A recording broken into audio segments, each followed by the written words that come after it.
Hello, Ivan. Yes, hello. Yes, it's good to hear from you. Yeah. No. I'm not still looking for a job. No. I've actually got the job in Rome. I was wondering if you could, if you'd like to, if you could come over and play for us.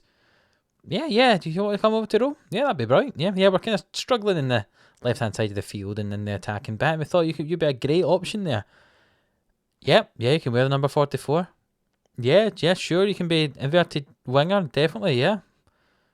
Improve the most of the rest of the team. I mean, I would love to. I'm hoping you could be part of that.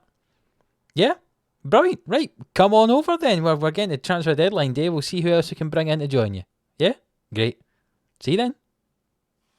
Oh, well, that was easy.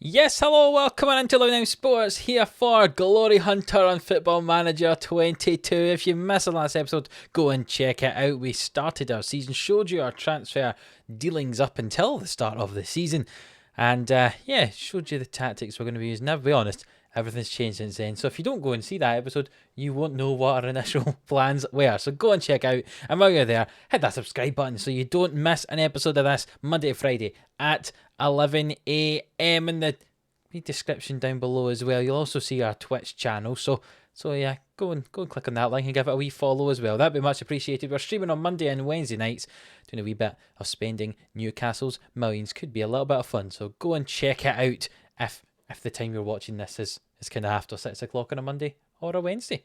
Go and do that. As you saw from the intro, we have indeed signed Ivan Perisic, who seems to be somebody I sign all the time in FM this year. Obviously, in our beta save, we signed him to go to Liverpool, and we've now signed him to come here to Roma. It cost us £9.5 million, so that was a little bit more than it cost to go to Liverpool. I think we got him for about £2 million for Inter when we were at Liverpool, but we have signed him from our divisional rivals in Inter Milan, so it should have reduced their quality a little bit and increased ours. And as you can see, he can play on that left-hand side, which is important for us.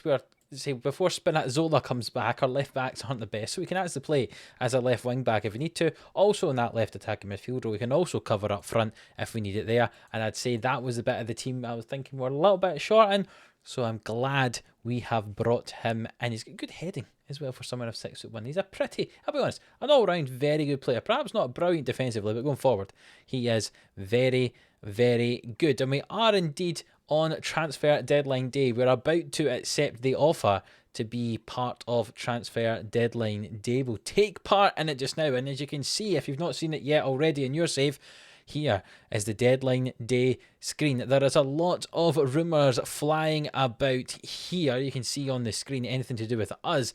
Lazaro apparently coming to us, even though he's on loan at Inter Milan, so I'm not sure how he would come to us. Tolisso coming to us as well was a rumour, as is Belotti. So we'll see exactly what happens. There are a few other options of some of our players going out. Cristante to Newcastle. We can maybe get lots of money off of them. And Mancini to Real Madrid. I mean, if they want to buy Mancini off us, it's going to cost a lot more than £13 million. But as we're on deadline day, I'm quickly going to show you what we've done so far in terms of the games you've missed. We've played 3 games since you last saw us, and we've actually won the game against Luzern in the Conference League qualifying, which means we got through to the group stage of that, which we will show you very shortly. You can see the teams who we have in it there. And we had 2 games in SerieA, both of which were draws. A disappointing away draw against Empoli. We didn't play well in that one. And then a 0-0 draw against Genoa. Again, didn't play well in that one. We've been playing 5 at the back, as we showed you the tactic last time. It's not played well, I'll be honest. We've turned it around and played a 4 at the back system in the second half of the games and played much better in those second halves. So that is what we're going to stick with in today's game when we play up against Lazio after this transfer deadline day. So what we're going to do is tick down transfer deadline day, show you any transfers. There could be a few ins and outs. We do have some money available. You can see we've got 14 million transfer budget available. So if there's any good deals that come out, we might make use of them. We might sell some players as well. Who knows? Because I say I've not been hugely impressed with the team so far. But before we do that, let's show you the Europa League the Europa Conference League. That's the important one. Group stage. We've got some teams there. St Johnstone from Scotland, who obviously I know fairly well, being a Scottish person myself. We have HJK is what we're going to be calling them, from Finland. And we also have SerieA Luhansk from the Ukraine as well. So it's a group we really should be winning quite comfortably to progress to the knockout stages. If we don't get through that group, there is definitely a problem with us. But yes, let's get back to deadline day. As you can see, you've got the screen here on deadline day that tells you about any agent offers you might get offered throughout the window, and the time ticks down hour upon hour here, and you can see exactly what's going on. And you can see there's some agent offers here. There's some people who are evaluating the situation ahead of a potential move, testing the waters for a move, and you can see if there's some people who are interested. You can see the agents who are offering you these players. So if there's somebody in a position we might like to improve, then that could be a shout. Like Idrissa Gueye here is a very solid central midfielder, but I think we've got enough in the centre midfield department, and certainly we don't want to be spending £11 million on him. If you look at someone like Sammy Costello here, he's 26 years of age. He can play on either wing. Again, not great though, coming from AC Milan, and certainly we ought to pay the high end of that price there. A nice defender, 30 odd years old though. Don't know if we'd want him. Lobotka, central midfield player from Napoli. Again, don't know if I'd want to pay £9 million. So we advance on, we see if there's any offers for somebody else. £17 million. Dybala has been offered. What? How have they only paid £17 million for him? I have no idea. I've said I would be interested, and they don't want to. His agent does not want him to speak with me. That's fine. But £17 million, that's a very cheap deal for Dybala, should Dybala be going away. And looking to see if there's any other rumours involving us or any other teams in our division. None of interest. I'll come back if there's anything interesting that does happen in the next 13 hours. So here we go. We have made some transfer deadline day moves. I'll say we have signed Alessio Romagnoli. We'll just confirm it here, from AC Milan. He was a graduate of our youth academy. We sold him to Milan for £18 million a few seasons ago, and we are about to sign him back for an initial £5 million, something like that. And there's some add-ons after that, some instalments will take it up to £12 million. The reason I am signing him, you might think, why on earth are you bringing back a centre back when you've already got lots in the team? Well, Romagnoli helps to go towards our minimum number of players trained in Roma, because we are struggling to meet those rules. Unfortunately, we only had one that was actually registered, and that was Pellegrini. So we've managed to bring somebody back in, being Romagnoli, who has been trained at this club between the ages of 15 and 21, and we can add him into the squad, add an extra player in as a homegrown player. We can confirm that selection. I am glad of that. And look at that, we get 15% of the agreed transfer fee that we've just paid to Milan, so we're paying ourselves money. Of course, that makes sense. That also means that Albiol and Perisic are happy, as we've improved our first team defence with that transfer. So that's pretty good. But nothing else has happened in terms of ins or outs. It's been a fairly boring window so far for us here in Rome. Let's see if anything more exciting happens over the next now 6 hours. Well, that was disappointing. As you can see from the screen here, we just had deals to sign Mariano, the striker from Real Madrid, in on loan, and the same with Isco. We had got some deals lined up for that, bring in some extra depth in the team. However, the board has actually blocked both of them because it doesn't match the philosophy of signing young players. That is how real they are meaning, or how much they mean signing young players here. They're not actually even allowing us to bring in those players who are 28 and 29 respectively, which means we're going to have to look for some young players if we want to bring anybody in. Looking at some other ones around the league here, Zlatan, who obviously I was on the phone to a couple of episodes ago to see if I could go to Milan, he's looking as if he's going to be going back to PSG here. There's an offer that's been put in for him from Milan. I say, if the board are going to be blocking us, then unfortunately we can't make any more signings. Let's find out what happens in the last 5 hours, see if we can maybe sign somebody a bit younger to make them a bit happier. Just scrolling down this list of players who would be interested in a transfer to us, and it does not look like there's anybody anywhere near young enough who would who the board would be happy with us getting.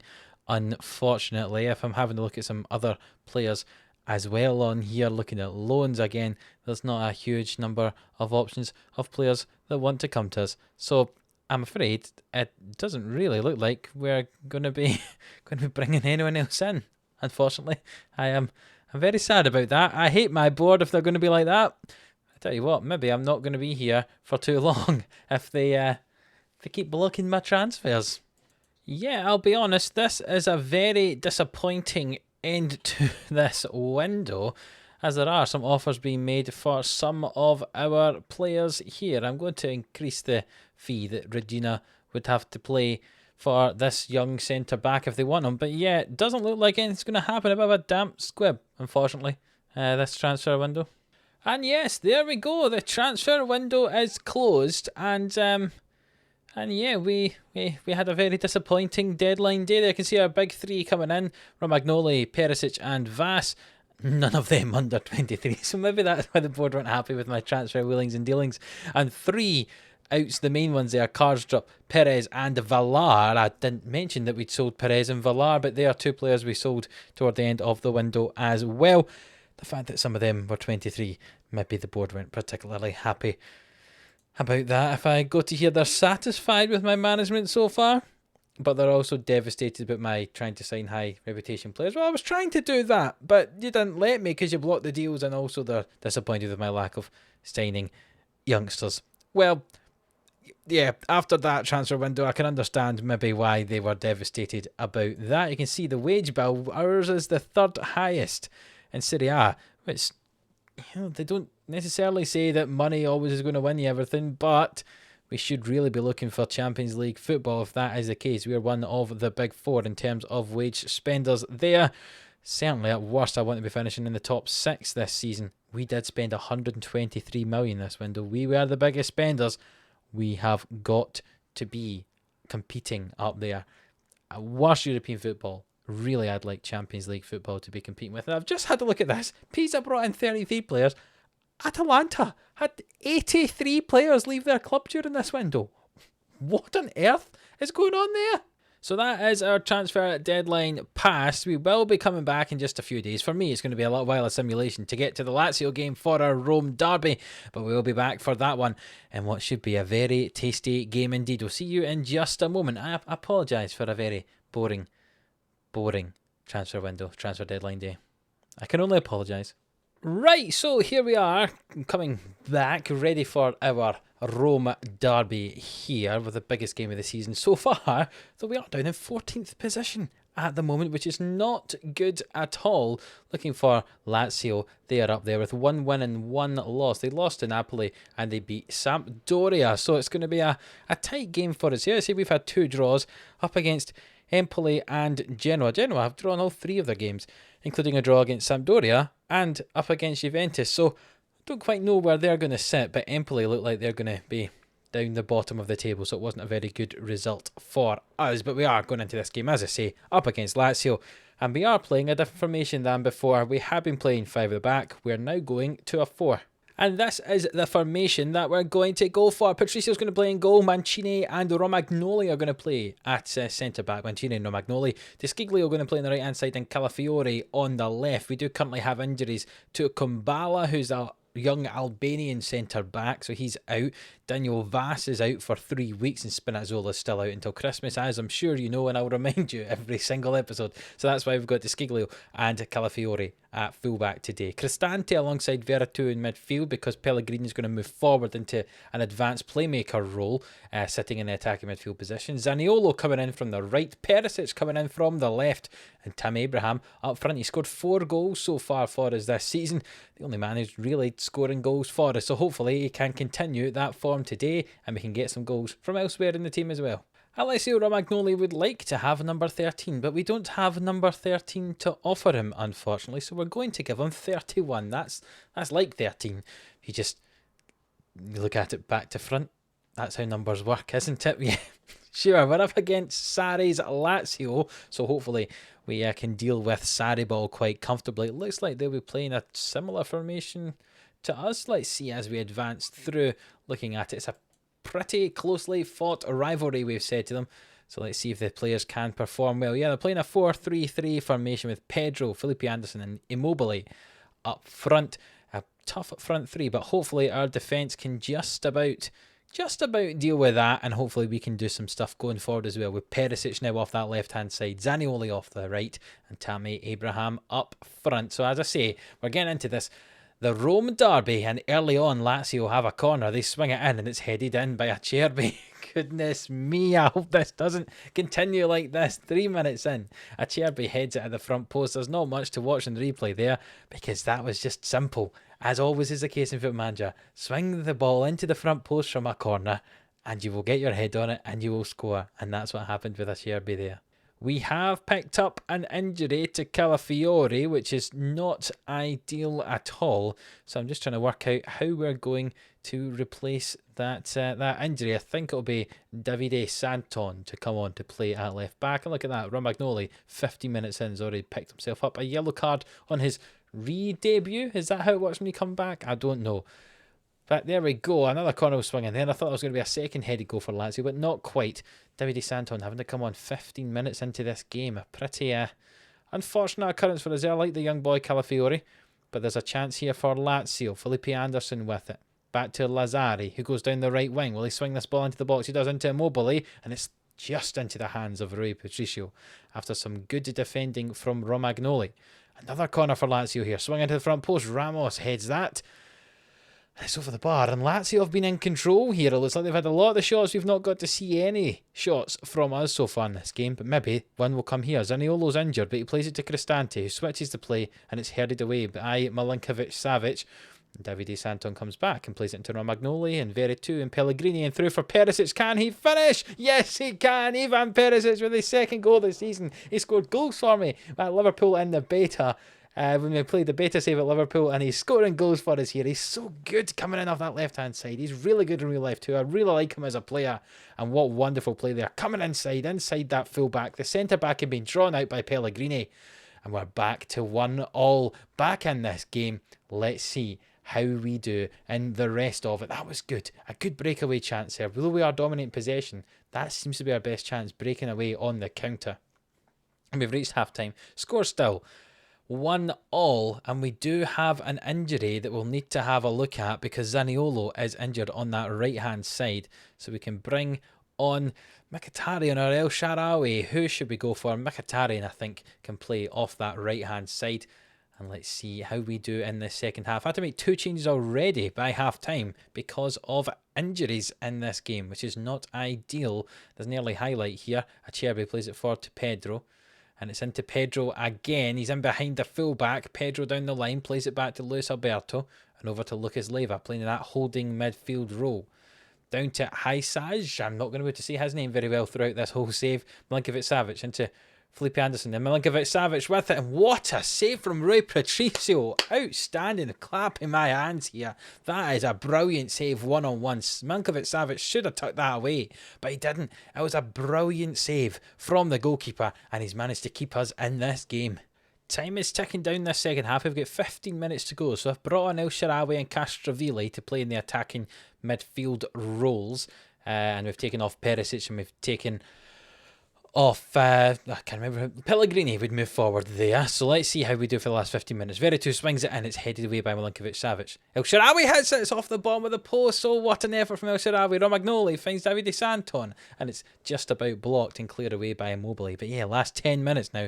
Let's see if we can get something, or if we're going to start the season with 3 draws, which would be really, really disappointing, but better than losses, I suppose. Veretout with the free kick. He swings it in. Oh, it's in! It was pammed into the goal by Reina. I thought Reina had saved it, but he just pams it into the top corner, and we've taken the lead with 2 minutes to go here. Veretout with the free kick, curls it in. Reina gets his hands to it, but he can't stop it going into the goal, and we've managed to go up 2-1 here. 5 minutes to go. We're going to change to very defensive. Park this bus for the last 5 minutes. Going Italian, as some famous FM YouTuber might have said. being in Italy, and we've managed to win the game 2-1. Snatch and grabs maybe a bit unfair, but we only had 4 shots on target compared to Lazio's 10. But we've managed to come away with a victory, and what a way to win our first game of the season up against Lazio in the Rome derby. Oh, that was brilliant. What a way to win, and we've shot ourselves up into the top half of the table, just about there on 5 points. We're ahead of Lazio now. Look at that league table. From Milan in 3rd down to ourselves in 10th. There's 1 point separating everyone. Oh, what a way to kickstart this season. Hopefully that has done it, and we can push forward throughout the rest of this campaign and get into those European places. Calafiore is injured with a broken arm, which means he's going to be out for 6 to 7 weeks, which is not ideal. Zaniolo's only out for a couple of days with a bruised ankle. Davide Santon with a bruised shin. Lots of injuries in that game. A tough rivalry there with our local rivals. But you know what? A good win. A 2-1 victory. That's pretty decent indeed. Let's have a look and see when we'll come back, because, you know, that's what you want to know. You want to know when we're coming back. I think we're going to play a few games between now and the next episode, and I think a good time to come back will probably be a game against Atalanta, a team who we should be trying to finish above this year. They're a team that snuck into the Champions League this season, but it's a team that we want to be finishing above if we want to do that. So we'll play a few games between now and then, and we'll come back to play that Atalanta game, and we'll also play a game against SerieA in our Conference League as well, just to see how Europe is getting on, how we get on in Europe. We should have had obviously a game against St Johnstone between now and then as well, so we'll come back for that one at the end of this month, and then we'll move on to another one some point in November probably. That's my prediction anyway. But I tell you, what a good result against Lazio. I thought after the start of the season we haven't lost a competitive game, which is good, but we hadn't won anything in SerieA before today, so that was a good win. You can see how excited I am with it. It's really got me pumped up, that win. So it has. I tell you, deadline day was not as good as it could have been. We obviously brought in Romagnoli, but it wasn't as exciting as it could have been. But what a way to end the episode, with a beautiful, beautiful free kick from Veretout there to win that game 2-1. So if you have enjoyed this episode, if you're enjoying the series so far, please leave a like on the video. It really does help us out. Subscribe to the channel if you haven't already. Follow us down below on Twitter and Twitch. I might be streaming right now if you're here after 6 o'clock on Wednesday, so go and check it out, and we'll see you for the next one, which is up against Atalanta and SerieA. So until the next one, we'll see you then.